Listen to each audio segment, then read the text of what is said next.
Holy cow, this draft, wow, quickly threw a curveball here. I thought, hey man, this is gonna be tough because FCAP's comp, they're gonna eventually outscale, but it looks like from the side of SRG, they've decided upon, you know what? They've been winning out on the early game. It's time for us to show them what an early game looks like. Oh, this is gonna be really interesting to see for SRG because technically, yeah, they have a lot of great early game pressure, but even in the later stage, they have that claw to carry them. Hopefully it's gonna be enough. We're coming into the land of dawn, boys and girls. It's game number 3. They've managed to jump as high as the Falcons, eye to eye. But can the Falcons soar even higher here in this match? Welcome to the land of dawn. Falcons Apbren on the blue side, SRG on the red.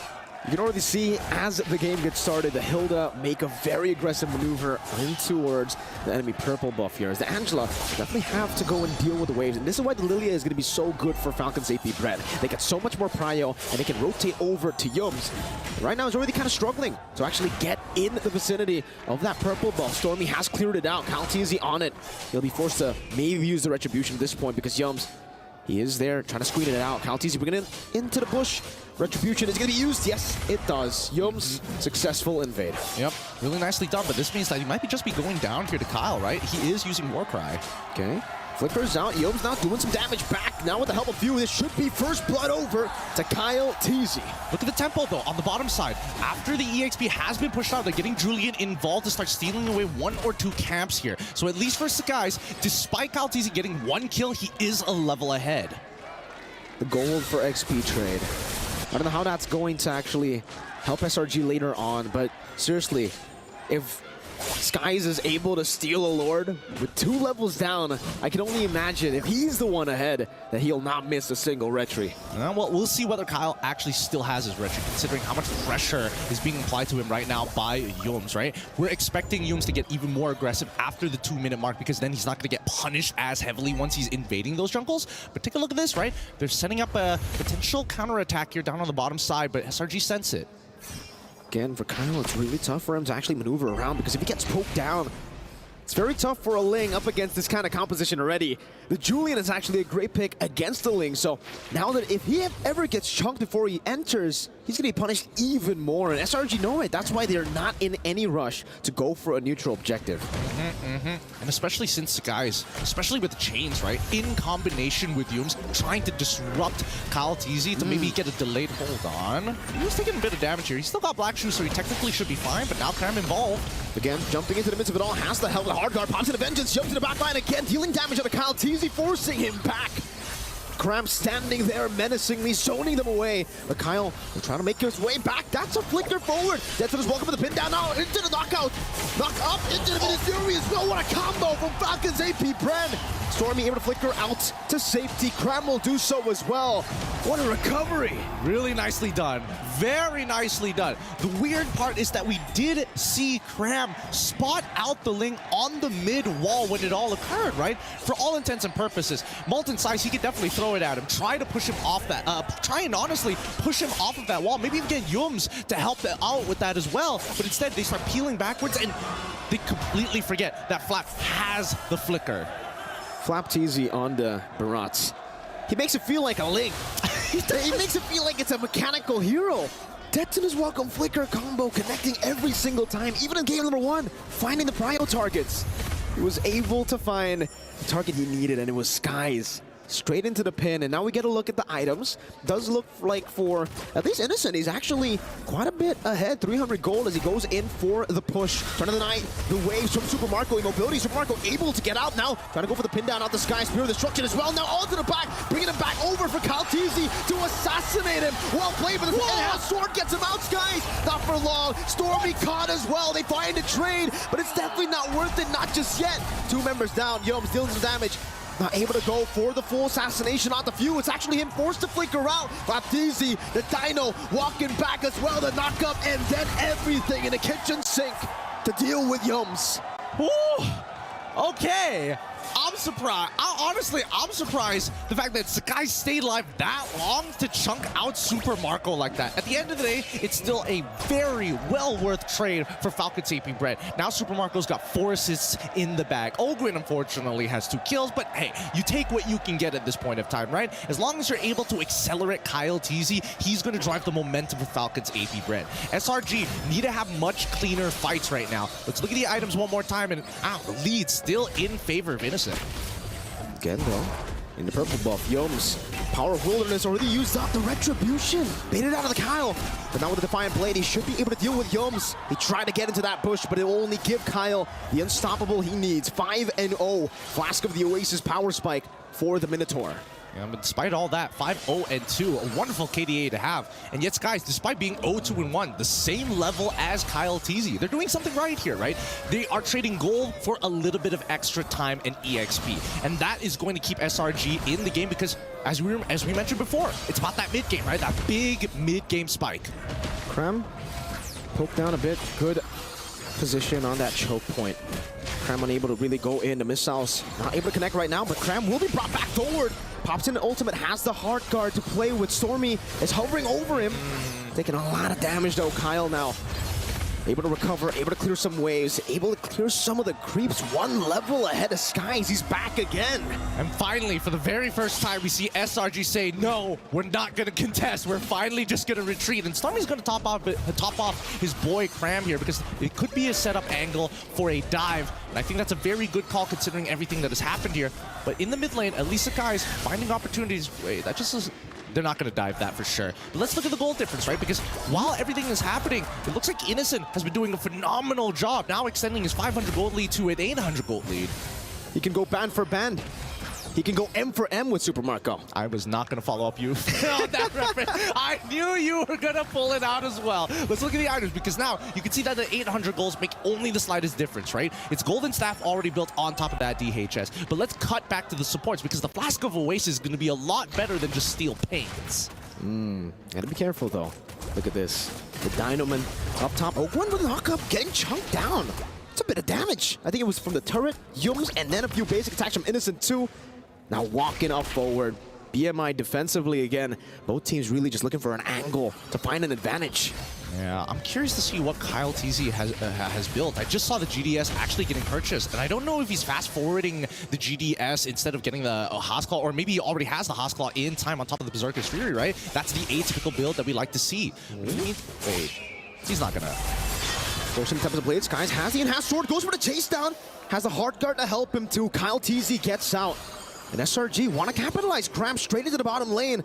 Wants to cut this wave to find that prio. And it just goes to show that KDA isn't everything to all of our ranked demons out there, man. Like, look at that. He's a full level down, and you compare it, 5-0-2 to 0-2-1. In what world does that win? In this world. 7 minutes in, Game 3 of the Grand Finals of MSC 2024. But Super Marco will be able to utilize that advantage up top, the 3-man advantage, to take a Tier 1. Now straight into the bottom lane, utilizing the movement speed, but SRG are on it. Sky, Stormy, and Cram. Look at maneuvers coming in from Falcons Apbren, trying to recover the space. You're going to be chunked by Yums. Forced to flick around, actually. Super Marco with the Abyss Walker. Also with the Spear of Misery. Trying to really go for the poke onto Innocent as Kyle Teasy holds on. And no purple buff on him. Flop Teasy in the midst of it all, caught in the poke. So much poke praise on him. Still able to flicker death to this Walker. Finding Skies again. And this time, it's going to be Skies. Dealing some damage back again. Ogre with a mock-up. Kyle Teasy with a blaze. Still able to survive. Cram with a vengeance. Yums in the back. It's Skies getting soloed. Ogwin will fall as well to Innocent.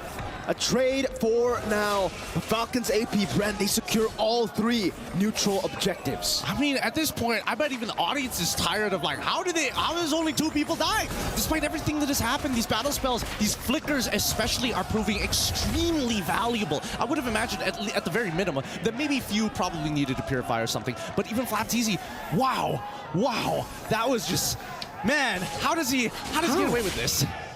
I can't believe he's done it. Well, at this point, I don't even know how many times he's done it. But the fact that he keeps getting Skies, and in Game 1 he kept getting Innocent. Barat's the death to his welcome. Usually we see the death to his welcome miss, especially when it's combo with the flicker. This guy still gets it every single time. Man's got aimbots somehow. It's inbuilt to his fingers somehow. I don't know. There's no explanation for it. There He's is just an that explanation. good. What is the explanation? Tobey Maguire got bit by a spider. Flapteasy got bit by a goat. This guy is just, he's too good. He's too good. But at the same time, right, SRG continue to try and keep it even with Falcons Apbren. Yes, it is a 3K differential between the two teams, but we've seen time and time again that SRG have made miracles happen, and Falcons Apbren are now taking a much slower approach to SRG than they have before. They're not just throwing people at the wall and hoping that it sticks. Here, though, you can see Yom's trying to screen out Skies, able to clear out the mini wave in the bottom lane, and again, for Selangor Red Giants, they have a really good way to actually minimize their losses, right? Every single time they're actually behind, when they don't have tempo around the map, they're still able to catch every single wave while also denying any pickoff from happening, which is very, very impressive up against a team like Falcons Apbren. Usually a 1,000 gold lead means that it will give them a billion more opportunities to look for pickoffs around the map. Yeah, but it's starting to look more even. Even we're talking about like priority, right? Like Cram half the time is able to kind of match up unless we do see Flapteasy sacrifice a bit of his wave just to get there on time. That's the cost. That's the big brass tacks that both of these teams are applying onto each other. Every single one of these moves need to have purpose, and it always comes with a cost. That being said, though, this Lord Dance is going to be extremely important for the two. The worst part about it is that Falcons Apbren probably can do it slightly better thanks to the help of Ogren on this Minotaur. Slowly but surely, again, for Falcons Apbren, this is the new version of the Lord Dance. With the changes, it's all about the Lord, do we call it a step? It's a tap dance, kind of, back and forth a little bit, you know? It's a tango. Yeah, it's a tango. It's much more of a tango than it used to be, than just sitting and doing the waltz, right? But at the end of the day, Minotaur is really, really good at... Ooh, almost catching him with the enhanced chain, but Kyle still able to utilize the Finch points. He is low, though. He'll get the motivation roar. He'll get that sustain. I think this is a pretty good opportunity for SRG to start taking the space back here. However, Few not making it easy, right? Drawing the borders in the river, making sure Gloom is going to set the tone for this upcoming fight. Oh, what a nature. Perfect timing there for Falcons Apbren. Now it'll come down to Skies to really deal with Super Marco. Yum's in the front, trying to deal some damage on the Flapteasy. Will be able to do so as Cram walks up forward as well. Jumps into the midst of it all, still able to pop the ultimate. Now Innocent deals some damage, jumps in the midst of it all again. Jumping forward, Super Marco with nature, but Skies goes in for the assassination, still able to find a Spear of Misery. Testing his welcome in the pin down, but now the winner Cram from Skies. He tries to stay alive, but Kyle Teasy is an absolute monster. With 5-3 so far, Kyle, he's not going to die here, but look, 12-2, and SRG finally making a big mistake here. As we look at the replay, this looked like a great engage, and I think it was a good idea that even Yum's flickering forward to try and disrupt the backline, especially since Super Marco honestly was in a pretty dangerous position. Now they're in their base. Did they close it? Stormy trying his best to actually evade from him. The Cannon Minion not in range just yet. Cram, he dealt. He did what he needed to. He stopped the minion from getting into the range. But still, it's another 2 members down. At this point, like you mentioned before, Wind of Nature came at a very convenient time for Super Marco. Without that, he probably would have died to Sakai's or wouldn't have enough health to actually survive from him. Luckily, he still played it as best as he could. Oh, God. Yom's pinned down, flicker forward, and has sword from Sky, Spear of Destruction! Super Marco with a chase forward to find a double! A statement piece by Falcons Apbren with a double kill from Super Marco. But they gotta breathe for a moment. These chain deaths from SRG is supercharging Falcons Apbren as they're pushing the momentum to the crystal. The base wide open, Super Marco will deal with him, but he'll go for Cram just first. So Marco taking a hold of that with the vengeance! And the turret shot takes him down. Cram against the world, now it's Stormy against the world. He'll still be able to survive. You chasing him down, it's a mistake! Falcons Apbren, they still have a Lord to play with. Innocent and 4, Sakai's already back alive. Falcons Apbren, did they mistime this, unfortunately? They did. They recover. Let's breathe for a moment here because we know that this whopping score might just mean nothing in just a little bit. So far, gold differential, a full 7K ahead. When we look at the items, the Winter Crowns have already been purchased since earlier, but now even more people have it with more invulnerability frames to work with.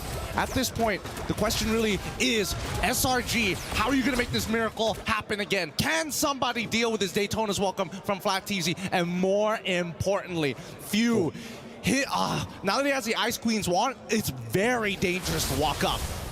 I think it's all about Skies with the enhanced scythe. If he really wants to deal with Death in his welcome, it's all about him evading and then trying to melt Flap TZ down. Look at Yums going in onto Few with the Power Wilderness. Cram as well forcing the Black Shoe. Skies right there, goes in for some damage with Lazy Dude. Few still able to escape, but Yums chases him down. Skies win a crown in the midst of it all. Though when he gets isolated, Skies will too.